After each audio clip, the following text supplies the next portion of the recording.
you have almost certainly walked right past their buildings. Maybe you shopped in one of their malls this month. Maybe you slept in one of their hotels. Maybe, and this is the strange part, your own government pays them rent. And yet, you have never seen their faces. You don't know their names. There are barely any photographs of them in existence. This is a family worth around $3 billion, one of the richest families in all of Canada.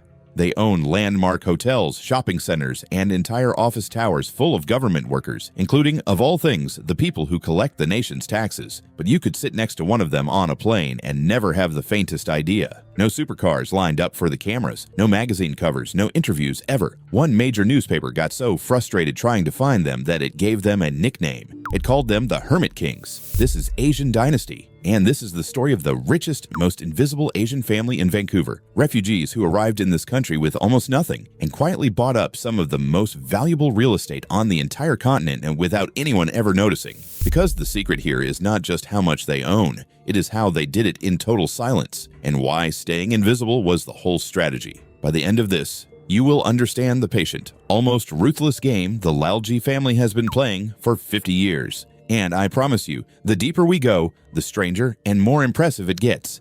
Let's get into it. To understand the silence, you have to go all the way back to 1972, to a country most people watching this have never set foot in, Uganda in East Africa. For generations, a small community of South Asian families had lived and worked there. Many of them were Ismaili Muslims, a community known all over the world for business, education, and quiet self-reliance. They ran the shops, they built the trade, they were the merchants and the professionals who kept the economy moving. And then, almost overnight, it was all taken away. In August of 1972, Uganda's military dictator Idi Amin stood up and announced that the country's Asian population had 90 days to leave. 90 days. Tens of thousands of people were given 3 months to abandon their homes, their shops, their savings, everything they had built over a lifetime, and simply get out. They were allowed to carry almost nothing with them. It became one of the most dramatic mass expulsions of the entire 20th century. Around 80,000 Asians were forced out of Uganda in a matter of weeks. Canada agreed to take in thousands of them as refugees, one of the first big airlifts of its kind in the country's history. Families who had been respected merchants 1 month were starting over as penniless newcomers the next. Among them were the Laljis.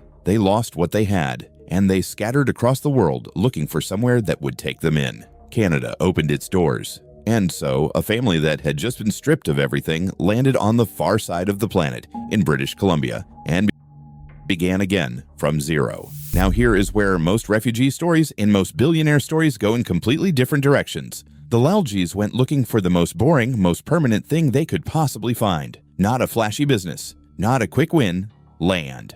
3 brothers, Amin Mohammed, Mansour, and Shiraz Lalji, slowly began buying real estate around Vancouver's lower mainland, and they followed one rule that they have never once broken: buy good property and never, ever sell it. There is a deep, almost emotional logic to that choice.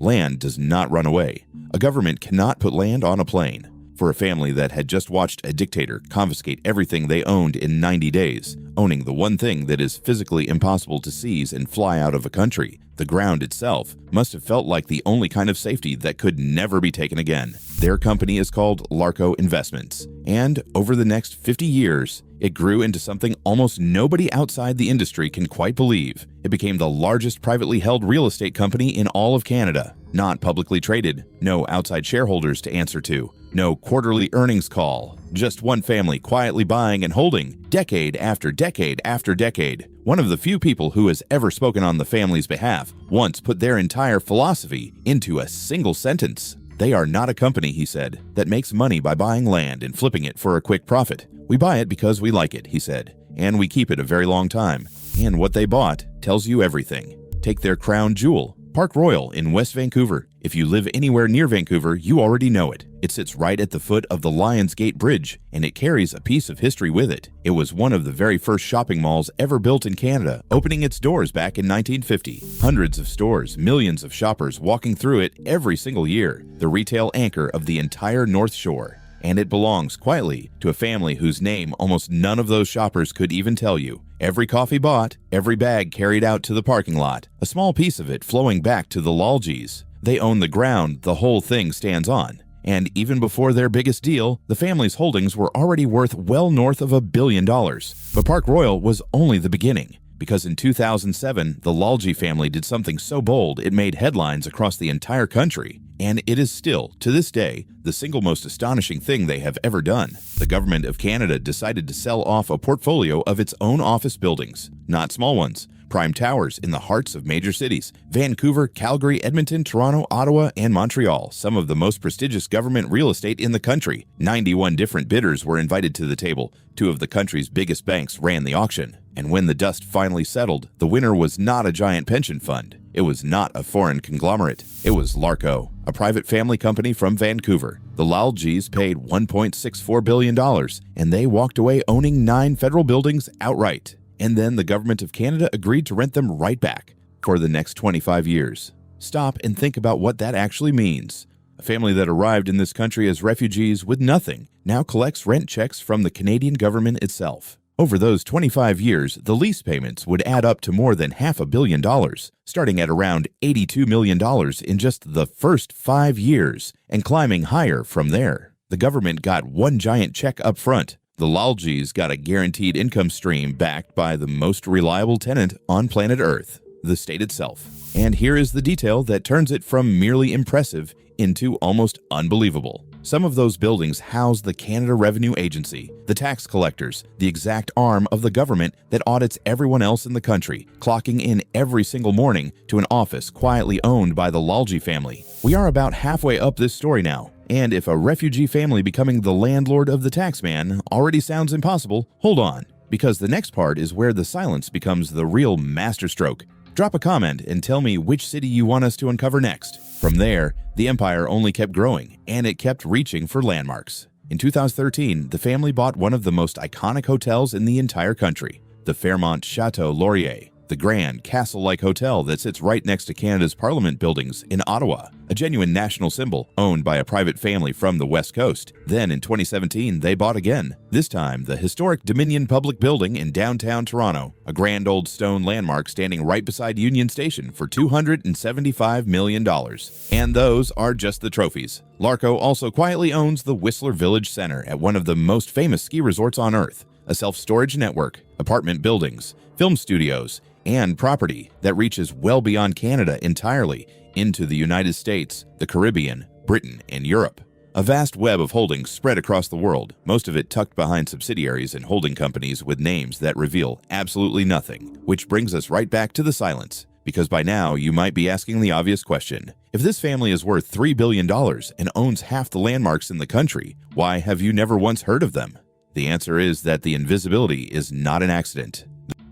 The invisibility is the plan. The brothers give no interviews. They are almost never photographed. They run everything through a maze of private companies so that even the things they own do not obviously point back to them. When a major newspaper investigation set out to profile Canada's most secretive wealthy families, the Laljis were the headline act. The so-called Hermit Kings, men with billions of dollars who have somehow managed to stay almost completely unknown to the very public they live among. In 2016, their names surfaced in the leaked Panama Papers, one of the only times the curtain ever slipped even an inch. But even then, they said nothing. No press conference, no statement. They simply went quiet again and kept doing exactly what they have always done: buying, holding, and disappearing. This is what living like this really looks like at the very top of the ladder, not a trailer park and a cheap plastic watch. Something even rarer than that. Enormous wealth that has taught itself how to become completely, deliberately invisible. But invisible does not mean cold, because the same family that hides from every camera has also quietly given enormous sums of money away.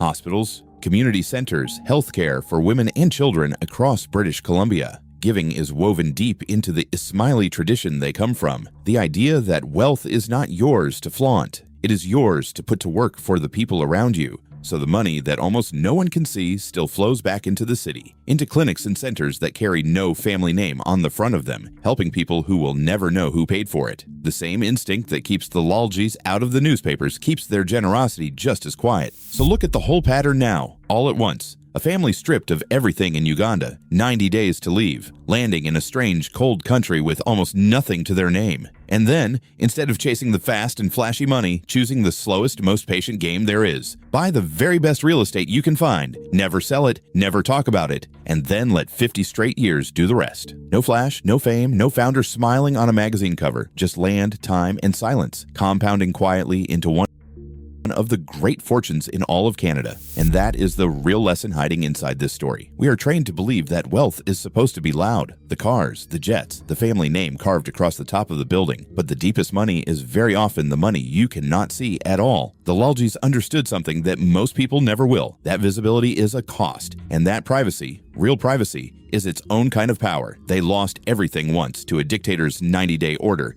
And maybe that is exactly why they built the second fortune the way they did.